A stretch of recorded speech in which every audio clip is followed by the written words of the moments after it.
கர்த்தருக்கு ஸ்தோத்திரம். கிறிஸ்துவ மிகவும் அன்பானவர்களே, பாருங்க, பிரண்டைய பார்க்கிறோம்.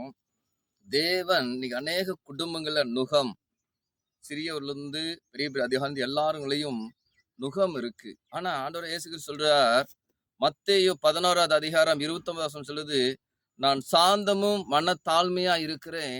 என் நுகத்தை ஏற்றுக்கொண்டு என்னிடத்தில் கற்றுக்கொள்ளுங்கள் இருக்கு. கற்றுக்கொள்ளுங்கள். ஏசப்பட்ட நம்ம கற்றுக்கொள்ளணும். அதே மாதிரிதான் ஏசாயா 10வது அதிகாரம் 27 சொல்லுகிறது.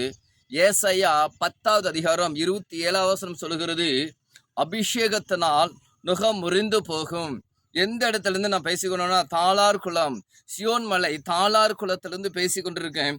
தேவன் சர்வ வல்லமையை கொடுக்க இந்த இடத்துக்கு கர்த்தர் கொண்டு வந்திருக்கிறார்.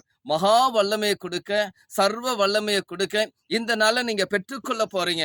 அபிஷேகத்துல நுகம் முறிந்து போகும். கர்த்தாவே, இதை பார்க்கிற கேட்கிற ஒவ்வொரு குடும்பங்களுக்காக நன்றி செலுத்துகிறேன்.